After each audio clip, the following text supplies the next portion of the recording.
Salam sejahtera bagi kita semua. Puji dan syukur kita panjatkan kehadirat Tuhan Yang Maha Kuasa, karena atas berkat dan rahmat-Nya kita dapat berkumpul di sini.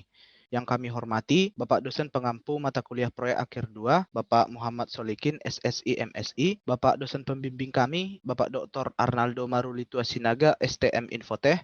Kami mengucapkan terima kasih atas bimbingan dan arahannya kepada kami sehingga pada saat ini kami bisa melakukan seminar ini. Dan juga kepada Ibu dosen penguji kami, Ibu Ferawati Situmorang Eskom MTI. Melalui video ini kami dari kelompok 04 Proyek Akhir 2 D4 TRPL Institut Teknologi Del ingin mempresentasikan seminar proyek kami yang berjudul Sistem Informasi Purchasing Institut Teknologi Del atau yang disingkat SIPDEL.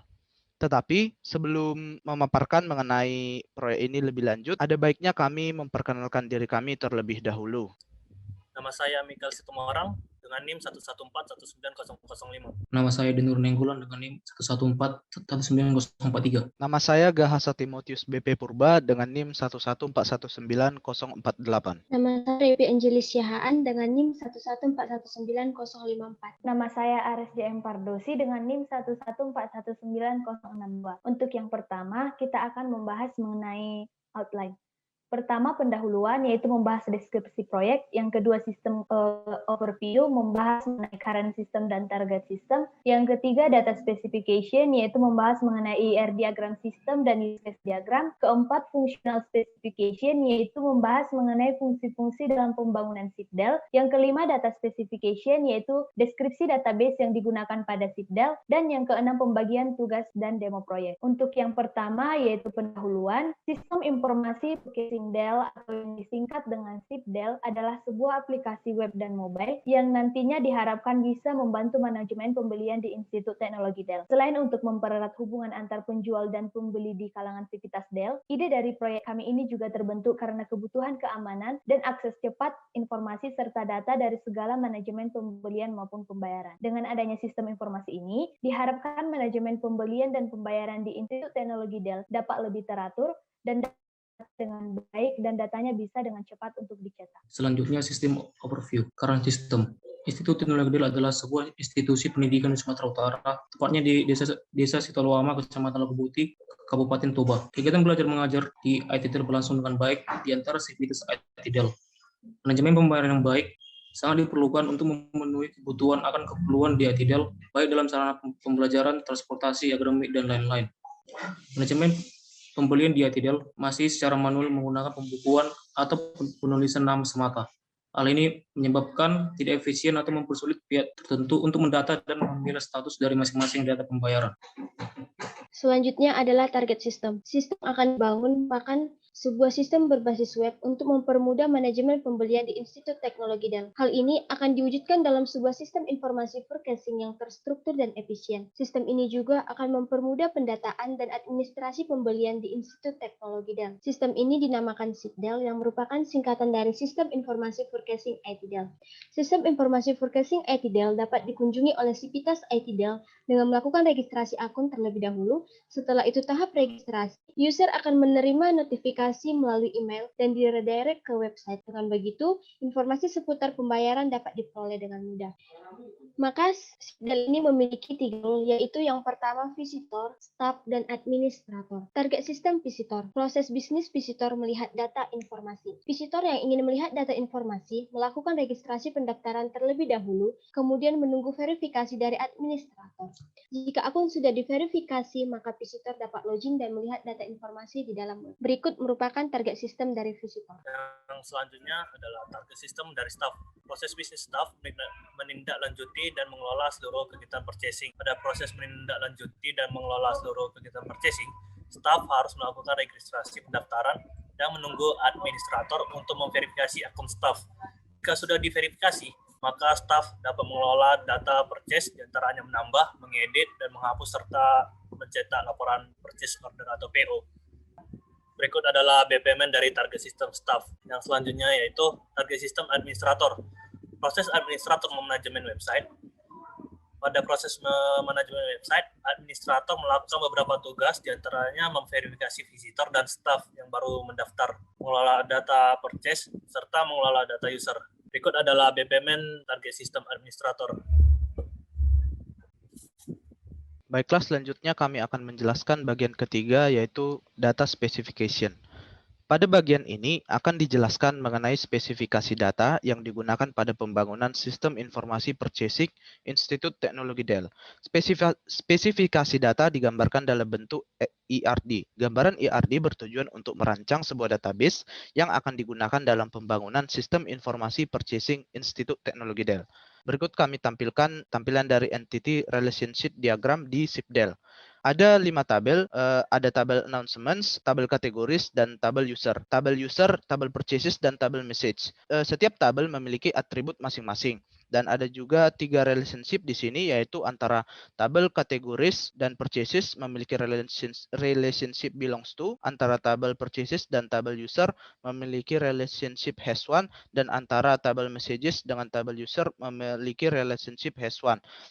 Relationship belongs to bisa kita dapati pada tabel purchases, yaitu memiliki categories ID, di mana categories ID adalah ID dari tabel kategori, dan juga users ID, di mana users ID itu adalah ID dari tabel user. Begitu juga dengan tabel message memiliki users ID, di mana users ID itu adalah ID dari tabel user. Baik, untuk yang selanjutnya mengenai use case diagram. Pada use case ini terdapat tiga aktor, yaitu yang pertama visitor, yang kedua staff, dan yang ketiga administrator. Untuk visitor, yang pertama login, di mana login bisa dilakukan setelah mendaftarkan akun baru. Kemudian visitor bisa melihat pengumuman, bisa mengelola pesan, dan bisa juga untuk melihat data purchase. Untuk staff sama halnya dengan visitor, yaitu melakukan registrasi terlebih dahulu, kemudian login. Kemudian staff bisa melihat pengumuman, bisa mengelola pesan, bisa melihat data purchasing, bisa menambah data purchasing, bisa mengedit data purchasing, bisa juga menghapus data purchasing,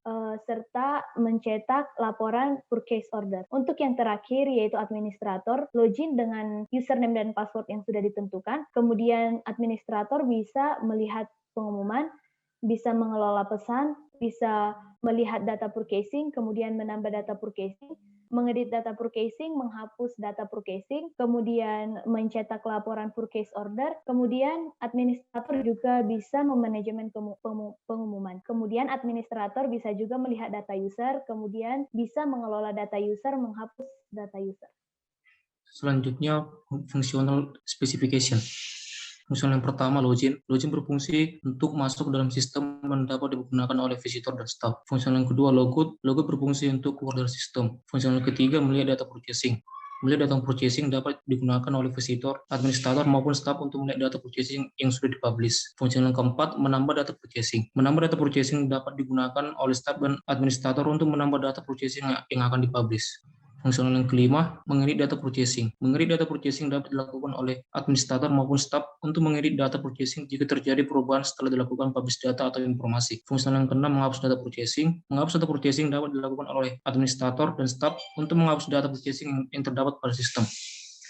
Fungsional yang ketujuh, mencetak laporan PO. Mencetak laporan PO pada sistem dapat dilakukan oleh staff saat ingin mencetak laporan PO dari purchasing. Oke, yang selanjutnya itu fungsi ke-8, manajemen pengumuman. Di sini dapat digunakan oleh administrator untuk melakukan manajemen pengumuman sesuai kebutuhan. Selanjutnya, fungsi ke-9, melihat pengumuman. Ini terdapat pada sistem yang digunakan oleh visitor, administrator, maupun staff untuk melihat pengumuman yang sudah dipublish. Fungsi yang ke-10, melihat data user. Di sini hanya dilakukan oleh administrator saat Anda ingin melihat akun siapa saja yang sudah terdaftar pada sistem. Yang fungsi yang ke-11, mengelola data user. Di sini dapat digunakan oleh administrator untuk melakukan pengelolaan terhadap data user yang terdapat pada sistem. Fungsi yang ke-12, menghapus data user. Di sini dapat digunakan oleh administrator untuk menghapus data user yang terdapat pada sistem. Dan yang terakhir, fungsi yang ke-13, mengelola pesan, dapat digunakan oleh administrator, visitor, dan staff untuk melakukan pengelolaan pesan yang sesuai kebutuhan. Misalnya mengirim pesan, mengedit pesan, maupun menghapus pesan. Baiklah, selanjutnya kami akan menjelaskan bagian kelima, yaitu data description. Pada data description ini, yang pertama kali kami jelaskan adalah physical data model. Bisa kita lihat di sini, ini adalah physical data model dari SIP Dell. Ada 5 tabel yaitu categories, users, purchases, message, dan announcements. Bisa kita lihat ada 3 relationship di sini.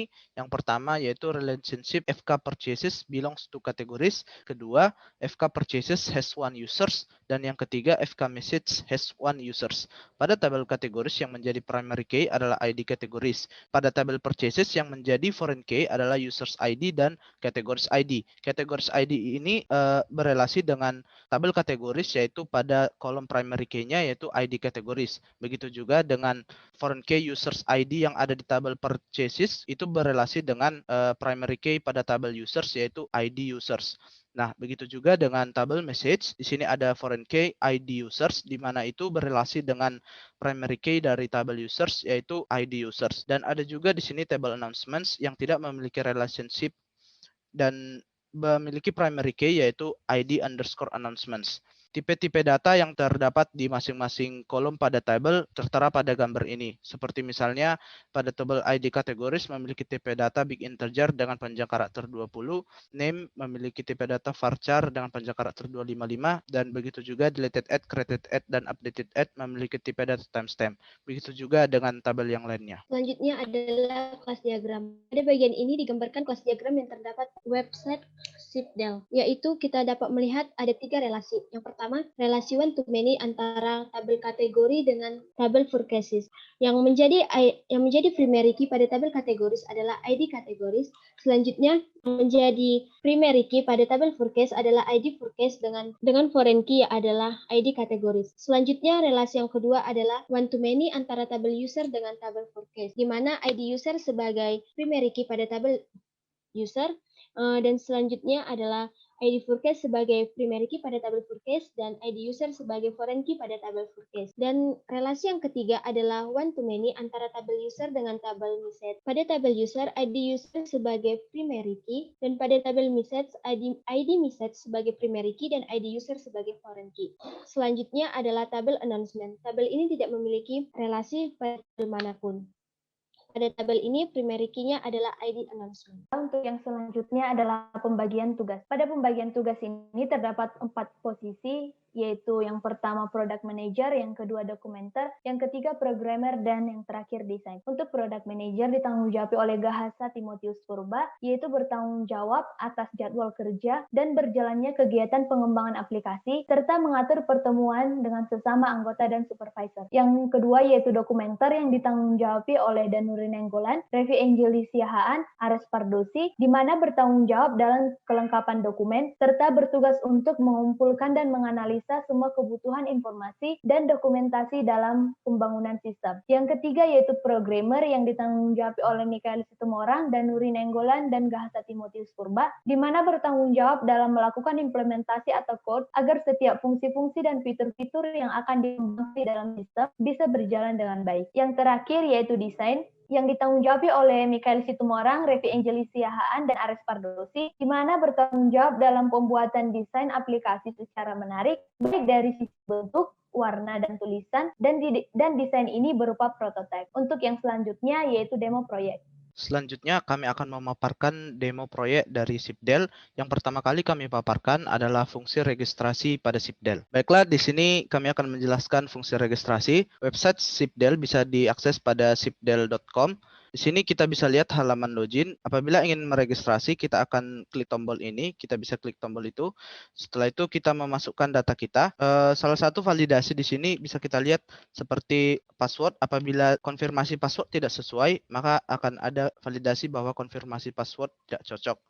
Dan apabila kolom tersebut ada kolom yang tidak terisi, maka akan ada validasi yaitu bidang isian name atau bidang isian email itu wajib diisi. Maka kita ulangi lagi. Dan di sini ada pilihan apabila kita ingin mendaftar sebagai staff, kita tekan tombol iya, maka akan muncul kolom NIP, dan apabila tidak, maka kita mendaftar sebagai visitor. Maka di sini kita pilih tidak untuk mendaftar sebagai visitor. Maka kita tekan tombol daftar akun. Saat kita menekan tombol daftar akun, maka email akan dikirimkan ke email yang telah kita masukkan tadi. Nah, kita bisa lihat di sini pada email yang kita masukkan tadi muncul verifikasi email dari SIPDEL yang telah kita masukkan tadi.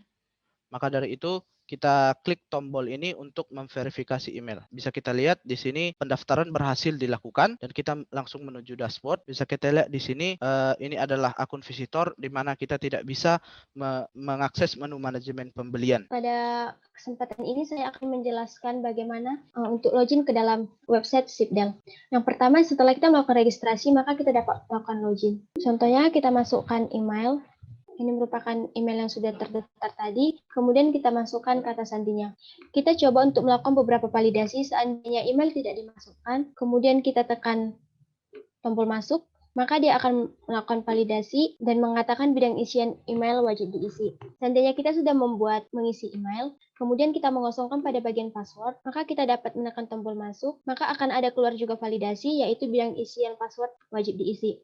Selanjutnya, jika kita sudah melakukan pengisian ini, kemudian pada email kita melakukan salah penulisan email, dan kita tekan tombol masuk, maka juga akan ada validasi yang mengatakan identitas tidak cocok dengan data yang tertera pada database. Selanjutnya, kita dapat melakukan tes pada password. Seandainya kita menulis passwordnya salah, akan dilakukan validasi bahwa data yang dibuat tidak cocok. Sekarang kita akan membuat bahwa data itu adalah benar-benar data yang ada di database yang sudah melakukan registrasi, kemudian kita klik tombol masuk, maka kita akan beralih kepada dashboard, dan di sini kita dapat melihat website pada Sistem Informasi Forecasting ITDAL. Baiklah, pada bagian ini saya akan menjelaskan bagaimana jika user, baik staff ataupun visitor lupa password. Untuk yang pertama, kita bisa menekan tombol lupa password atau reset password Anda di sini. Kemudian kita diarahkan ke halaman reset password.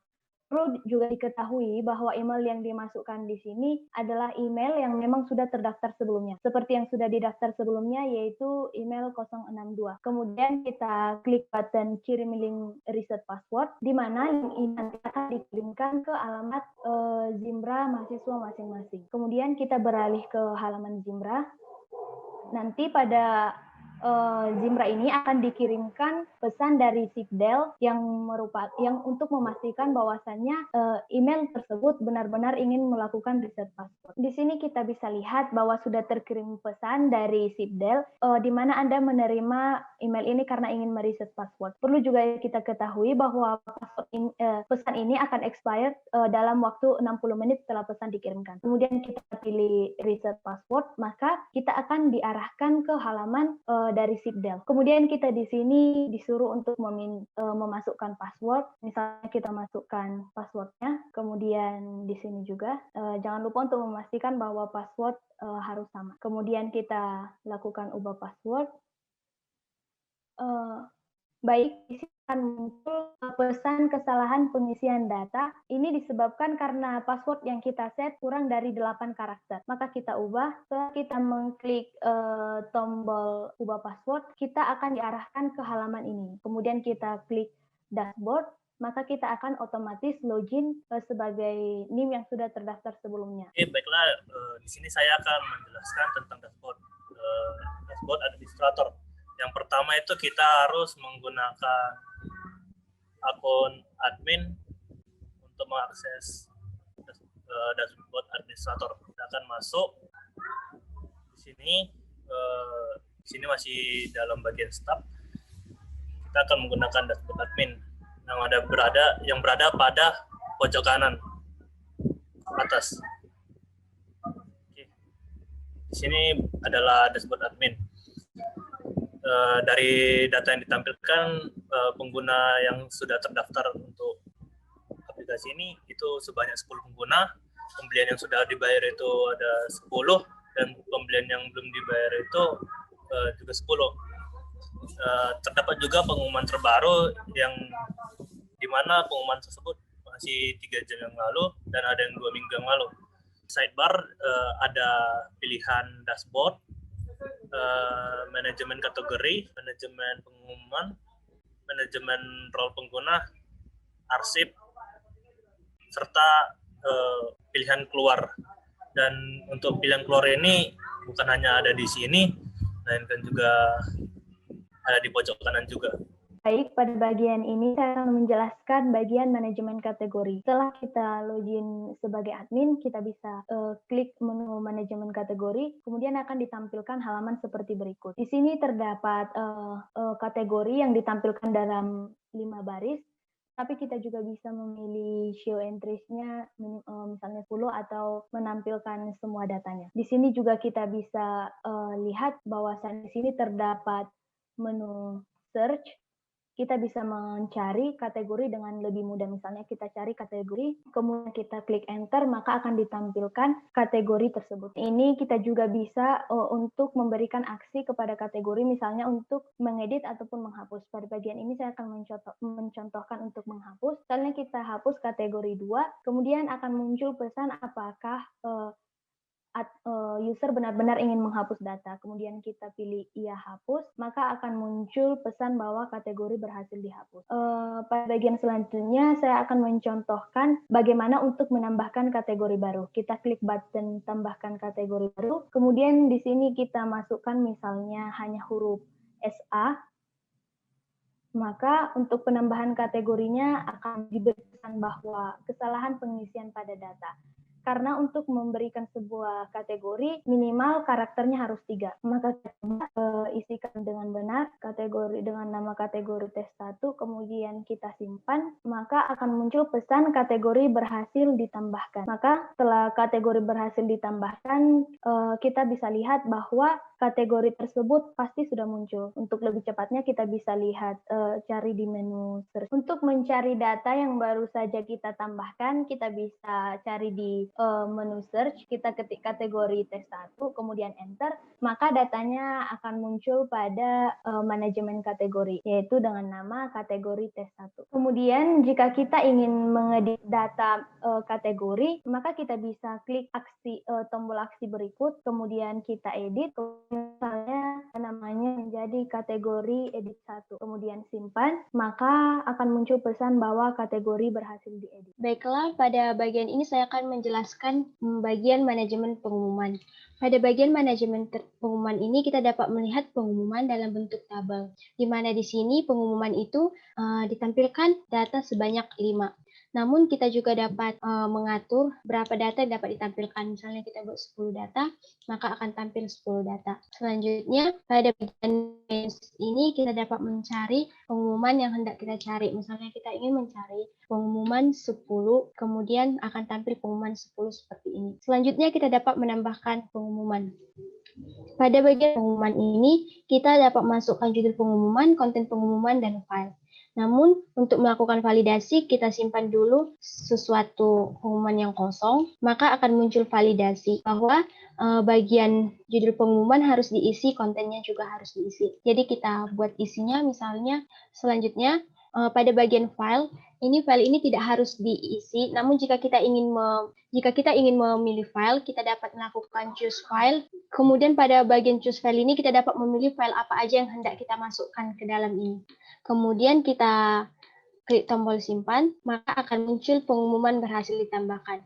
Jika kita ingin melihat pengumuman yang telah kita tambahkan tadi, kita dapat mencari pada kolom search, kita buat pengumuman seminar. Maka hasilnya akan muncul pengumuman seminar. Kemudian kita dapat melakukan edit pada pengumuman yang telah kita tambahkan tadi. Kita lakukan edit. Misalnya ini kita buat pengumuman seminar menjadi pengumuman seminar PA2. Kemudian kita simpan, maka akan muncul validasi bahwa pengumuman berhasil diedit. Selanjutnya kita dapat melakukan penghapusan pada pengumuman tadi. Pada bagian sini kemudian kita klik hapus. Maka akan muncul juga validasi apakah kita memang yakin menghapus data ini. Jika kita memang yakin ingin menghapus data, maka kita klik tombol ya hapus. Namun jika tidak, maka kita klik cancel. Maka kita akan menghapus ini karena kita yakin ingin menghapus data. Baiklah, data pengumuman telah berhasil dihapus. Baik, yang berikutnya itu yaitu manajemen role pengguna. Di sini ada dua jenis role pengguna, yaitu staff dan visitor. Untuk masing-masing di sini kami menyediakan 2 staff, review Angelisian, yang kedua itu custom orang. Untuk pilihannya itu masih ada copy, baru download ke masing-masing dan masing-masing ekstensi, yang kemudian di print juga bisa. Untuk visitor juga begitu. Dan yang ditampilkan di sini adalah 5 entry dari 7 entry. Jika di next-kan, maka yang tersisa cuma 2 entry lagi yang akan ditampilkan. Lalu dari sini ada aksi, di mana aksi itu bisa kita buat sebagai role atau kita hapus. Kita juga bisa mengganti role. Misalnya kita ingin membuat Danuri Nenggolan mengubah role-nya dari visitor menjadi staff, maka akan ditampilkan role pengguna berhasil diubah. Dan di sini untuk staff dia menjadi 3 dengan tambahan Danuri Nenggolan sebagai staff yang baru ditambahkan. Kita juga bisa mengubah dia jadi user ataupun kita juga bisa menghapusnya dari daftar akun pengguna. Untuk halaman ini juga memiliki fitur yaitu live search, di mana kita juga bisa mencari. Di sini cuma ada 1 user dengan nama Are jika diketik. Begitu juga untuk halaman untuk tab staff. Baiklah, selanjutnya kami akan menjelaskan mengenai menu arsip yang dapat diakses oleh admin di Sipdel ini. Apabila kita mengklik menu arsip, maka akan muncul arsip, yang dimana arsip ini adalah data yang telah dihapus sebelumnya oleh baik itu oleh staff dan visitor. Sebenarnya data yang telah dihapus oleh staff dan visitor itu masih belum betul-betul terhapus permanen dari database, tetapi masih dapat dilihat oleh admin, di mana admin dapat merestore atau menghapus permanen data tersebut. Bisa kita lihat di sini ada data yang terdapat pada tabel kategori, pengumuman, pesan, dan pengguna. Bisa kita misalkan di sini, bisa kita lihat di sini kita bisa merestore data pengumuman 11 yang telah dihapus sebelumnya oleh yang menambahkan pengumuman tersebut. Bisa kita restore di sini pengumuman 11, maka bisa kita cek di sini bahwa pengumuman 11 itu masuk kembali ke tabel pengumuman. Begitu juga misalnya kita buat di sini ada pengumuman yang ingin kita hapus, misalnya pengumuman 12 kita hapus permanen dari tabel pengumuman. Kita bisa lihat konfirmasi di sini bahwa data yang telah dihapus permanen tidak bisa dikembalikan lagi. Maka kita apabila sudah yakin, kita tekan tombol ya hapus. Begitu juga dengan tabel-tabel yang lainnya. Tabel di arsip ini bisa kita lihat ada pagination yang menampilkan hanya 5 data per halamannya. Begitu juga di data-data yang lain. Bisa kita lihat juga di sini kita bisa menampilkan 10 atau bisa menampilkan 25 data per halamannya, atau kita kembalikan ke hanya 5 data per halamannya. Begitu juga di sini ada tombol search. Di sini bisa kita lihat misalnya kita ingin mencari pembelian dengan judul pembayaran, maka akan muncul pembayaran yang memiliki judul pembelian yaitu pembayaran 25. Setelah itu juga terdapat tombol-tombol untuk mengekspor data-data tadi ke berbagai macam file. Di sini copy untuk mengcopy data dari sini ke file CSV, bisa juga ekspor ke Excel, ke ekstensi PDF, ataupun juga kita print. Kita coba di sini ke PDF, maka akan langsung file PDF yang berisi pengumuman yang telah dihapus yang terdapat di arsip Sipdel tadi. Ya, di sini jika kita ingin keluar dari website, kita dapat mengklik tombol sebelah kiri di bawah menu, ada di sini, klik keluar, atau bisa saja dari ujung sebelah kanan atas tombol keluar. Kita mengkliknya, maka kita akan diarahkan ke login pada website kita. Selanjutnya di sini saya akan menjelaskan dashboard dari staff. Dari staff kita akan menerima caption selamat datang di Sipdel atau Sistem Informasi Purchasing Dell. Dan pada website ini terdapat 10 pengguna, pembelian yang sudah dibayar terdapat 11, dan pembelian yang belum dibayar terdapat 9. Pengumuman ini dirututkan berdasarkan waktu yang terbaru. Begitu juga dengan data pembelian terbaru dan pesan masuk terbaru. Di pengumuman juga kita dapat melihat pengumuman yang kita inginkan. Di manajemen pembelian ini dikelola oleh staf dan dapat menambah atau mengedit atau menghapus dari data pembelian. Di sini ada pembelian yang sudah dibayar dan belum dibayar, dan kita dapat mencari beberapa pembayaran yang ingin kita cari. Pada menu pesan, kita dapat mengirim pesan administrator ataupun staff maupun user. Pada menu akun saya, kita dapat mengedit data pribadi kita sendiri. Baiklah, di sini saya akan menjelaskan kembali mengenai menu pengumuman. Apabila visitor ataupun staff mengklik menu pengumuman yang ada di sini, kita bisa lihat bahwa terdapat data-data pengumuman yang telah ditambahkan oleh administrator. Bisa kita lihat di sini ada 5 pengumuman yang ditampilkan per halamannya. Kita bisa mengklik ke halaman yang lain, melihat keseluruhan pengumuman. Setelah itu kita bisa mencari judul pengumuman yang telah ditambahkan oleh admin pada kolom search yang ada disediakan di sini. Bisa kita cari, misalkan kita ingin mencari, setelah itu kita tekan tombol cari, maka akan ditampilkan pengumuman yang berjudul pengumuman 10. Nah, setelah itu kita juga bisa melihat detail dari pengumuman tersebut, isi ataupun file yang dikirim. Bisa kita lihat di sini isi pengumumannya, judul pengumumannya, file pengumuman, dan dibuat kapan pengumuman itu. Setelah itu kita juga bisa lihat apabila pengumuman tersebut mengandung file, kita bisa lihat di sini ada tombol untuk mendownload file pengumuman. Ada file pengumuman yang telah dikirimkan sebelumnya yang sudah terdownload. Setelah itu kita bisa lihat juga apabila ada pengumuman tidak memiliki file pengumuman di dalamnya, akan ada tulisan bahwa tidak ada file pengumuman. Bisa kita lihat ini adalah file yang dikirimkan di pengumuman tadi. Apabila tidak memiliki file pengumuman, ini akan terdapat tulisan tidak ada file pengumuman. Apabila setelah selesai, bisa kita klik tombol kembali ke menu pengumuman tadi. Baiklah, pada bagian ini saya akan menjelaskan manajemen pembelian. Pada manajemen pembelian ini hanya bisa diakses oleh staf dan admin. Di sini dapat kita lihat bahwa manajemen pembelian ini ditampilkan dalam bentuk. Kemudian dalam satu halaman ini terdapat 5 data pembelian yang ditampilkan. Kita dapat mencari data pembelian yang ingin kita cari. Misalnya kita mengklik pembayaran 9, maka akan muncul pembayaran 9 seperti ini. Selanjutnya, kita juga dapat menambah data pembelian baru. Pada data pembelian ini, kita dapat memasukkan judul pembelian, kategori pembelian, nama perusahaan, kemudian harga, dan deskripsi pembelian. Kita coba untuk menambahkan data pembelian dengan status kosong, maka dia akan melakukan validasi bahwa kita harus mengisi seluruh datanya. Selanjutnya, pada bagian ini kita akan melakukan pengisian. Oke, sekarang kita tekan tombol simpan. Pembelian berhasil ditambahkan. Jika kita ingin melihat pembelian yang sudah kita tambahkan tadi, kita dapat membuat lagi pembelian 35. Jika kita sudah menambahkan suatu data pembelian, maka otomatis statusnya itu belum terbayar. Dan jika kita ingin mengupdate statusnya agar menjadi suatu pembelian yang terbayar, maka kita dapat mengklik pada bagian menu pembelian.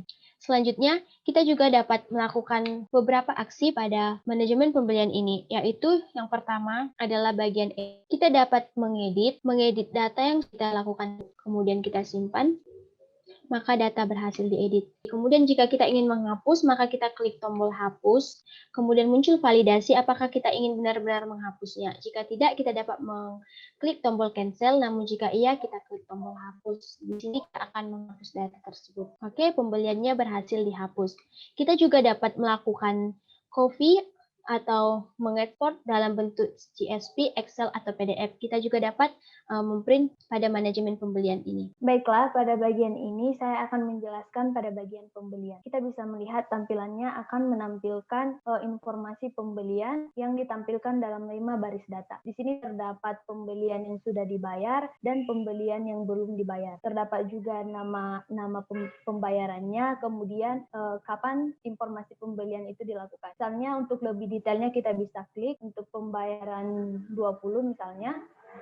Kemudian di sini akan tertera nama perusahaan, yaitu perusahaan 20, kemudian deskripsi pembelian, kemudian statusnya yaitu sudah dibayar, dan kemudian ada kategori, kemudian harga. Di sini juga kita bisa melihat bukti pembayarannya, maka akan ditampilkan bukti pembayaran yang sudah diupload. Kemudian kita juga bisa mencetak laporan, di mana cetak laporan ini hanya bisa dilakukan oleh staf saja. Jika user biasa, maka tombol cetak laporan ini tidak akan ada. Misalnya kita cetak laporannya, maka akan muncul laporan seperti ini dengan deskripsi pembelian dan status pembelian sudah dibayar. Kemudian kita bisa download. Kemudian kita beralih ke pembayaran ke pembelian yang belum dibayar. Sebelumnya di sini juga ada fungsi untuk mencari, misalnya kita cari pembayaran 5, kemudian kita cari. tidak muncul pada menu pembelian sudah dibayar. Ada pada pembelian belum dibayar. Kemudian misalnya kita cari pembayaran 5, maka di sini tertera bahwa pembayaran 5 statusnya belum dibayar. Kemudian ini juga bisa dicetak laporannya, tetapi pada hasilnya nanti akan tertera status pembeliannya belum dibayar. Kemudian jika misalnya kita ingin mengedit ini agar statusnya sudah dibayar, maka kita bisa memilih sudah dibayar. Kemudian kita akan diminta untuk memilih file bukti. Kemudian misalnya kita pilih gambarnya misalnya ini, kemudian open, kemudian update pembelian. Setelah itu akan muncul pesan bahwa pembelian berhasil diupdate. Baiklah, selanjutnya kami akan menjelaskan mengenai menu pesan. Di dalam Sipdel ada fitur pesan untuk mengirimkan pesan dari seseorang ke user atau visitor atau staff lainnya. Bisa kita klik pada menu pesan, ada dua kategori pesan, yaitu pesan terkirim dan pesan masuk. Di sini pesan terkirim adalah pesan yang kita kirim ke pengguna lain, sedangkan pesan masuk adalah yang kita dapatkan dari pengguna lain kepada kita, yang dikirimkan oleh pengguna lain kepada kita. Di dalam pesan terkirim ini kita bisa lihat ada 5 pesan yang ditampilkan per halamannya.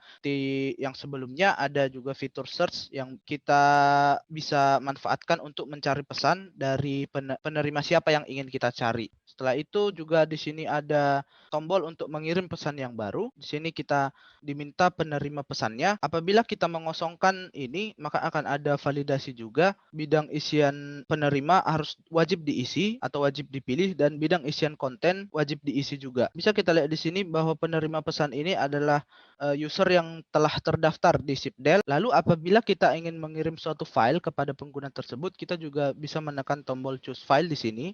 Tetapi apabila tidak ada file yang ingin kita kirimkan, kita juga tidak perlu mengisi atau mengirim file tersebut. Bisa kita tekan tombol kirim di sini untuk mengirim pesan. Maka akan ada notifikasi bahwa pesan tersebut hasil dikirim. Bisa kita lihat di sini tadi bahwa nama penerima dari pesan yang kita buat tadi adalah Mikael Situmorang. Lalu dalam pesan masuk, kita bisa lihat di sini ada 5 pesan yang ditampilkan juga per halaman, dan kita juga bisa mencari pengirim dari pesan yang masuk kepada kita. Untuk melihat isi pesan, bisa kita klik tombol salah satu pesan di sini.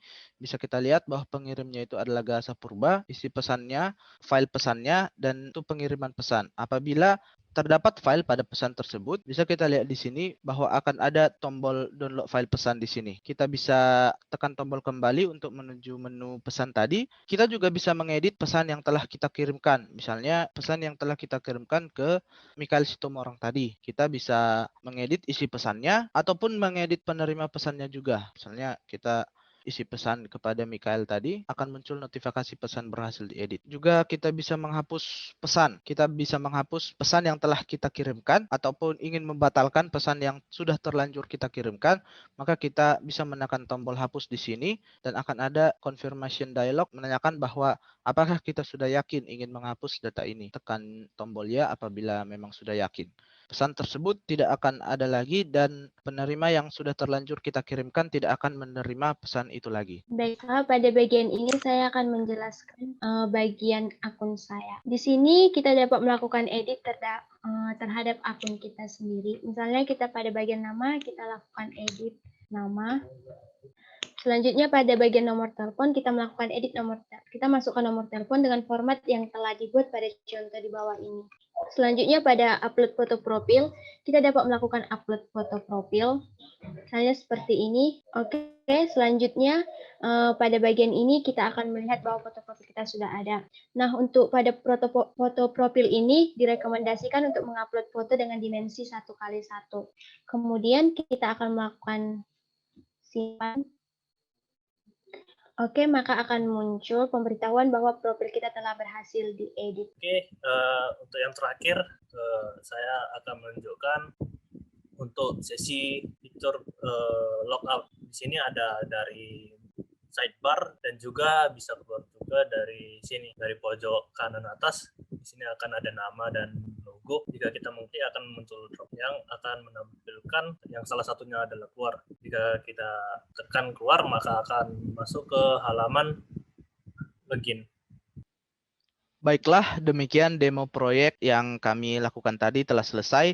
Maka dengan itu selesai pula lah seminar yang telah kami bawakan. Kami mohon maaf apabila ada kesalahan pengucapan kata atau ada kesalahan lain yang kurang berkenan di hati Bapak Ibu. Kami harap itu bisa kami jadikan sebagai pedoman kami untuk memperbaikinya di masa-masa yang akan datang. Kami mengucapkan terima kasih banyak atas perhatian Bapak dan Ibu yang telah berikan kepada kami selama ini dalam penyusunan proyek akhir ini. Kami juga berterima kasih atas bimbingannya dan berterima kasih atas segala revisi dan berterima kasih atas segala panduannya untuk kami bisa menyelesaikan proyek akhir ini. Akhir kata kami ingin mengucapkan apabila ingin mengunjungi website kami Sipdel bisa dikunjungi di link berikut sipdel.com, dan apabila ada pertanyaan yang lanjut mengenai sipdel.com ini bisa ditanyakan melalui email yang bisa dikirim ke sipdel04@gmail.com yang tertera pada slide ini. Baiklah, akhir kata kami ucapkan terima kasih banyak. Salam sehat, horas, horas, horas.